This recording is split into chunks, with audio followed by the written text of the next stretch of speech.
मित्रों, प्रत्येक मनुष्य को अपने कर्मों का फल अवश्य भोगना पड़ता है। जीवन में जो जैसे कर्म करता है, मृत्यु के बाद उसे उसी के अनुसार नया जन्म मिलता है। किसी को कुत्ते का जन्म मिलता है तो किसी को भेड़ बकरी की योनि। हिंदू धर्म ग्रंथों के अनुसार इस धरती पर रहने वाले हर मनुष्य को मृत्यु के बाद उसके कर्मों के आधार पर अलग अलग योनियों में जन्म मिलता है और उसे अपने पापों का फल भोगना पड़ता है। कुछ धार्मिक ग्रंथों में यह भी कहा गया है कि जो मनुष्य जीवन में अत्यधिक पाप करते हैं, उन्हें ऐसी योनि में जन्म मिलता है जहां वे अपना दर्द किसी से साझा नहीं कर सकते और न ही अपना दुख किसी के साथ बांट सकते हैं। मित्रों, आज के इस वीडियो में हम आपको बताएंगे कि वे कौन से पाप हैं जो मनुष्य को अपने जीवन में नहीं करने चाहिए, नहीं तो उसे कुत्ते का जन्म मिलता है। साथ ही जानेंगे कि भगवान श्री कृष्ण ने इस विषय में क्या कहा है और कुत्ते को रोटी खिलाने से हमें कौन सा पुण्य मिलता है। इसलिए मित्रों, यदि आपने अभी तक हमारे चैनल को सब्सक्राइब नहीं किया है तो कृपया चैनल को सब्सक्राइब करें और इस वीडियो को लाइक करें। आइए अब इस विषय पर विस्तार से जानते हैं। एक समय की बात है, देवी राधा भगवान श्री कृष्ण से मिलने गईं। उन्होंने प्रभु से कहा, प्रभु, आज जब मैं आपसे मिलने आ रही थी तो मैंने देखा कि एक कुत्ता भोजन की तलाश में इधर उधर भटक रहा था। वहीं पास में एक मनुष्य भोजन कर रहा था। जब वह कुत्ता उसके पास बैठा तो सोच रहा था कि शायद यह मनुष्य मुझे भी रोटी देगा, किंतु उस मनुष्य ने सारा भोजन अकेले ही खा लिया और उस कुत्ते को रोटी का एक टुकड़ा भी नहीं दिया। कुत्ता भूखा ही वहां से चला गया। प्रभु, इसे देखकर मेरे मन में दो प्रश्न उठे हैं। कृपया आप मेरे दोनों प्रश्नों के उत्तर देकर मुझे संतुष्ट करें। भगवान श्री कृष्ण मुस्कुराए और बोले, हे देवी, जो भी प्रश्न तुम्हारे मन में है निश्चिंत होकर मुझसे पूछो, मैं तुम्हारे प्रश्नों का उत्तर अवश्य दूंगा। देवी राधा ने कहा, प्रभु, मेरा पहला प्रश्न यह है कि किस पाप के कारण मनुष्य को कुत्ते का जन्म मिलता है और वे कौन से कर्म हैं जो मनुष्य को अपने जीवन में नहीं करने चाहिए। मेरा दूसरा प्रश्न यह है कि कुत्ते को रोटी खिलाने से हमें कौन सा पुण्य मिलता है। भगवान श्री कृष्ण ने कहा, हे देवी, तुम्हारे दोनों प्रश्नों का उत्तर मैं एक कथा के माध्यम से दूंगा, लेकिन ध्यान रहे, कथा को पूरी एकाग्रता के साथ सुनना। देवी राधा ने कहा, प्रभु, मैं पूरी श्रद्धा और मन लगाकर आपकी कथा सुनने के लिए तैयार हूं। कृपया आप कथा सुनाइए। तो कथा सुनाते हुए भगवान श्री कृष्ण ने कहा, एक समय की बात है जब भगवान श्री राम अपनी सभा में विराजमान थे। उसी समय उन्हें बाहर से एक कुत्ते के रोने की आवाज सुनाई दी। श्री राम ने द्वारपाल से कहा, जाकर देखो यह कुत्ता क्यों रो रहा है और इसे यहां से भगा दो। द्वारपाल कुत्ते के पास गया और उसे वहां से भगा दिया। लेकिन अगले दिन जब भगवान श्री राम फिर से सभा में बैठे थे, वही कुत्ता फिर आकर दरबार के पास बैठ गया और जोर जोर से रोने लगा। श्री राम ने फिर से द्वारपाल से कहा, इस कुत्ते को यहां से भगा दो। तीसरे दिन जब भगवान श्री राम अपनी सभा में उपस्थित थे, वही कुत्ता फिर आ गया और दरबार के पास जोर जोर से रोने लगा। इस बार भगवान श्री राम ने सोचा, यह कुत्ता बार बार मेरे दरबार में आकर क्यों रोता है? इसे कोई मारता भी नहीं, फिर यह मेरे पास ही क्यों आता है? इतना सोचने के बाद भगवान श्री राम ने द्वारपाल से कहा, इस कुत्ते को मेरे पास लेकर आओ। द्वारपाल कुत्ते के पास गया और कहा, हे स्वान, प्रभु श्री राम ने तुम्हें अपने दरबार में बुलाया है, आओ उनके पास चलो। इस पर कुत्ता बोला, हे मुनिवर, मैं एक कुत्ता हूं। कुत्तों का मंदिर, राजभवन, रसोई घर और गौशाला जैसे पवित्र स्थानों पर जाना वर्जित है। मुझे अपवित्र माना जाता है, इसीलिए मैं प्रभु श्री राम के दरबार में नहीं जा सकता। यदि प्रभु मुझसे मिलना चाहते हैं तो उन्हें यहां आना होगा। कुत्ते की यह बात सुनकर द्वारपाल श्री राम के पास वापस गया और सारी बातें उन्हें बताईं। यह सुनकर भगवान श्री राम स्वयं कुत्ते के पास गए और बोले, हे स्वान, तुम बार बार मेरे दरबार में आकर क्यों रोते हो? क्या मेरे द्वारपाल ने तुम्हें मारा है या मुझसे कोई गलती हुई है? कुत्ता बोला, प्रभु, ना तो आपके द्वारपाल ने मुझे मारा है और ना ही आपसे कोई गलती हुई है। श्री राम ने कहा, फिर क्यों तुम बार बार मेरे दरबार में आकर रोते हो?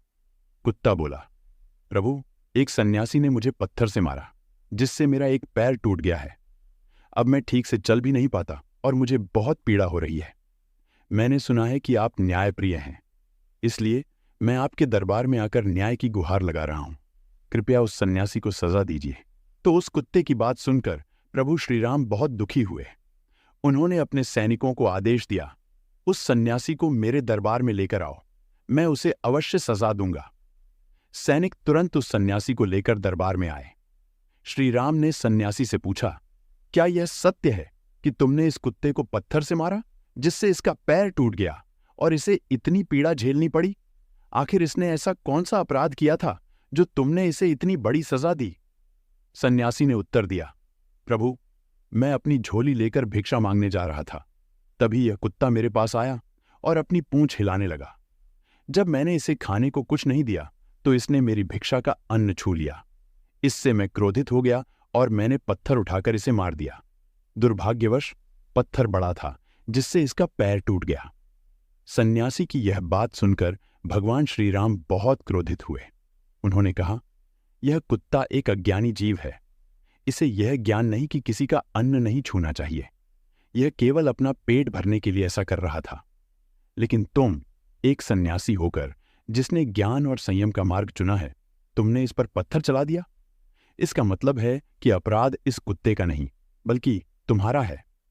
तुमने अपने ज्ञान और धर्म की मर्यादा का उल्लंघन किया है, इसीलिए सच्चा अपराधी तुम हो। इसके बाद भगवान श्री राम ने कुत्ते से कहा, यह सन्यासी तुम्हारा अपराधी है। अब तुम ही बताओ, इसे क्या सजा दी जाए? कुत्ते ने उत्तर दिया, प्रभु, इस सन्यासी को किसी नगर का राजा बना दीजिए।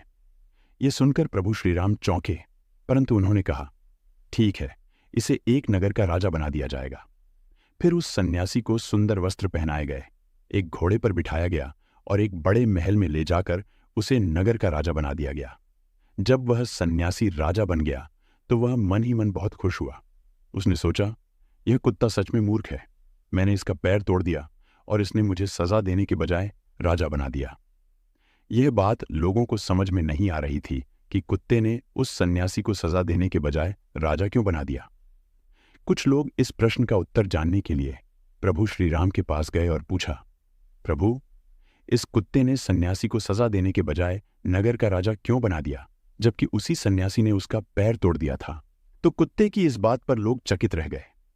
तभी प्रभु श्री राम ने कहा, इस प्रश्न का उत्तर आपको स्वयं उस कुत्ते से ही पूछना चाहिए।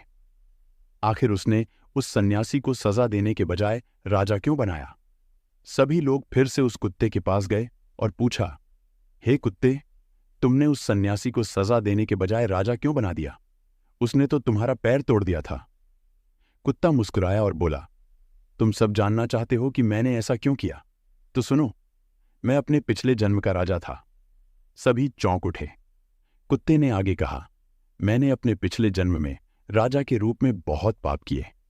गरीबों पर अत्याचार करना मेरा स्वभाव बन गया था। मेरे नगर के किसान दिन रात खेतों में मेहनत करके जो अन्न उगाते थे, उसमें से आधा मैं करके रूप में छीन लेता था। जो मेरी यह शर्त नहीं मानता, उसे मेरे सैनिक पीटते और उसकी मेहनत का सारा धन छीन लेते। मैंने अपने शासनकाल में गरीबों के साथ बहुत अन्याय किया। कुत्ते ने दुखी स्वर में कहा, इन्हीं पापों के कारण मुझे इस जन्म में कुत्ते की योनि में जन्म लेना पड़ा। अब मैं दिन रात भटकता हूं, अपने पेट के लिए तरसता हूं और लोगों से मार खाता हूं। मैंने उस सन्यासी को राजा इसलिए बनाया ताकि उसे भी इस जिम्मेदारी और शक्ति का अहंकार हो। जब वह राजा बनेगा और गलतियां करेगा तो अगले जन्म में उसे भी मेरी तरह कुत्ते की योनि में जन्म लेना पड़ेगा। तभी उसे समझ में आएगा कि यह जीवन कितना कष्टदायक है। कुत्ते की यह बात सुनकर सभी को समझ आ गया कि उसने सन्यासी को राजा क्यों बनाया। इसके बाद भगवान श्री कृष्ण ने कथा को आगे बढ़ाते हुए देवी राधा से कहा, हे देवी, अब मैं तुम्हारे दोनों प्रश्नों का उत्तर देता हूं। पहला प्रश्न यह था कि वह कौन से कर्म है जो मनुष्य को अपने जीवन में नहीं करने चाहिए, अन्यथा उसे कुत्ते का जन्म मिलता है। जो मनुष्य अपने जीवन में अति पाप करते हैं, जैसे कि दूसरों के अधिकार छीनना, गरीबों पर अत्याचार करना और निर्दोष जीवों को दुख देना, वे अगले जन्म में कुत्ते की योनि में जन्म लेते हैं। और तुम्हारा दूसरा प्रश्न यह था कि कुत्ते को रोटी खिलाने से क्या पुण्य मिलता है। जो मनुष्य कुत्ते को भोजन कराता है उसे अपने जीवन में किए गए अनजाने पापों से मुक्ति मिलती है। कुत्ते और अन्य जीवों को भोजन कराना एक बड़ा पुण्य है जो हमारे कर्मों को शुद्ध करता है। देवी राधा ने अगला प्रश्न पूछा, प्रभु, पृथ्वी पर कुछ मनुष्य ऐसे भी हैं जो अपने द्वार पर आए कुत्ते को मारकर भगा देते हैं और गाय या कुत्ते को कभी भोजन नहीं कराते, लेकिन वे पूजा पाठ बहुत अधिक करते हैं। क्या ऐसे लोगों की पूजा भगवान स्वीकार करते हैं? भगवान श्री कृष्ण मुस्कुराते हुए बोले, हे देवी, ऐसे लोग वही हैं जो गंगा जी में अपने पाप धोने जाते हैं और वहां से लौटते ही फिर से पाप करना शुरू कर देते हैं। उनका मन और कर्म शुद्ध नहीं होता। देवी राधा ने पूछा, प्रभु, क्या गंगा जी में स्नान करने से पाप नहीं धुलते? भगवान श्री कृष्ण ने उत्तर दिया, हे देवी, गंगा जी में केवल वे पाप धुलते हैं जो अनजाने में किए गए हों, लेकिन जो पाप जानबूझकर किए जाते हैं वे गंगा में स्नान करने से नहीं धुलते। गंगा जी में स्नान से केवल वही मनुष्य पवित्र होता है जिसका मन साफ हो, जिसमें छल कपट न हो और जिसके विचार शुद्ध हों। श्री कृष्ण ने आगे कहा, जो मनुष्य गंगा जी में स्नान करने के बाद भी छल कपट करते हैं, दूसरों को कष्ट पहुंचाते हैं और बहन बेटियों पर बुरी नजर रखते हैं, उनके पाप कभी नहीं धुलते। ऐसे लोगों का अंत में सर्वनाश होता है।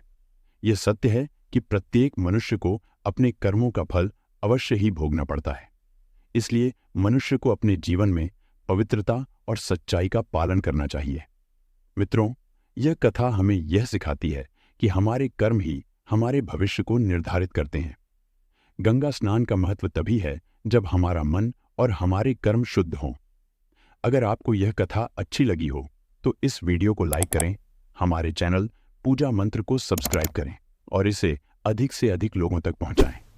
कमेंट्स में लिखकर जरूर बताएं कि आपको यह कथा कैसी लगी। तो बोलो, राधे राधे, जय श्री कृष्णा।